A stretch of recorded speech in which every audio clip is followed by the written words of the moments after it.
Sakina Kamwendo, only you would tell us all. Now, the 2024 Currie Cup semi-finals will, of course, be held at the Highveld this weekend. The Lions hosting the Cheetahs and the Bulls hosting the Sharks in the nation's capital. And we have been previewing this match, and we have roped in rugby royalty, as Sakina has already mentioned. I am joined by Victor Matfield as well as Naas Botha. 9 Currie Cup titles in 11 finals. That is impressive. Let's talk about just the quality of the players that we get to see in the Currie Cup, because not long ago would be a fly half like Manilebok. We also have an impressive Masuku. Talk to me about just the beautiful quality players we're seeing. Yeah, I believe we're very fortunate at the moment that they can still work in the whole schedule, the Currie Cup, because, you know, I came out of a different era. That's all we had.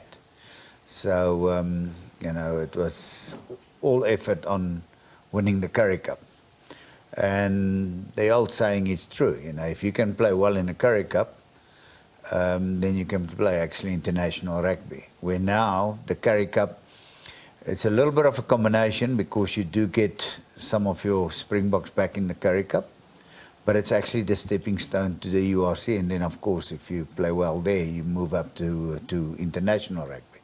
But we've got so much talent at school. If you look at all the school boys out there, they need a pathway to actually get to Rassie and the Springbok squad. And I still believe, I don't think there's a better way of going through a Currie Cup system. I would hate to see the day where we lose the Currie Cup. You know, we might talk about a different kind of quality when Victor and myself played, because it was the Springboks always were really part of the Currie Cup. But life changed, and we have to adapt to that. But it's still a fantastic stepping stone for the guys, and that's where you really prove your worth if you're good enough, because it's not easy. You know, it's a hard competition.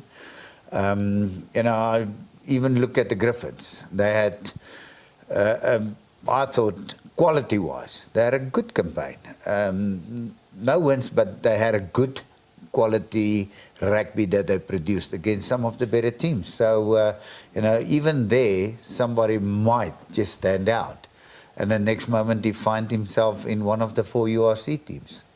And you mentioned just the quality and the different levels of rugby that we need to be healthy in the country, from schools level to the Springboks to the Sevens, Victor, which has given us the likes of Yogwacha Smith. Let's speak to that element as well.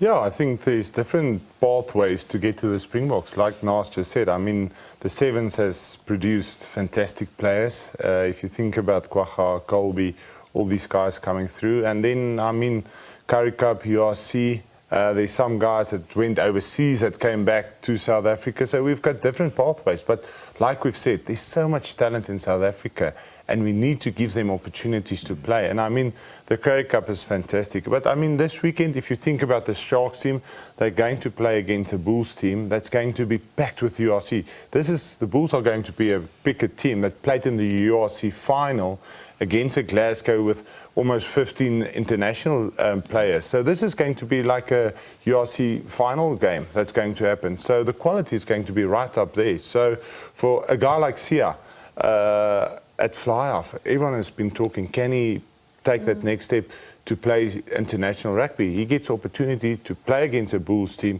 full of URC players, full of Springboks, and now he can show his worth in a semi-final where there will be pressure, because it's all about pressure. It's a knockout game.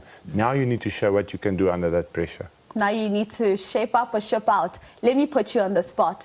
Let's go Lions Cheetah. Who's winning that one? I have to go with the Lions. They've been the form team. It's going to be very hard to beat them in this competition, so they must be the favourites. So, no, I'll have to go with the Lions. Naas, I'm going to put you on the spot in terms of the second semi-final. We talk Bulls, Sharks. I must say I had a lot of question marks regarding the Sharks a month or 2 ago. But the way they've been playing lately, they're not going to be an easy game for the Bulls. But I still think that with the Bulls and a little bit more I want to say, confidence throughout the Currie Cup, because they actually had quite a very good Currie Cup campaign. I wasn't surprised about last weekend because it didn't change anything on the lock. So they secured the second spot. I think they would have loved to finish top, but the Lions, I agree with Victor, they've really shown a lot of class in I must say, the last number of months. So I wouldn't be too surprised if it's a Lions Bulls final. All right, the two rugby legends calling it in studio that we may be looking forward to a Currie Cup final that will feature the Lions as well as the Bulls. Well, we'll have to wait until the end of this weekend to find out who will be in that final. That's how we wrap up your sport news in this hour. Massive thank you to Springbok legends, of course, Naas Botha, as well as Victor Matfield, joining us to talk all things Currie Cup.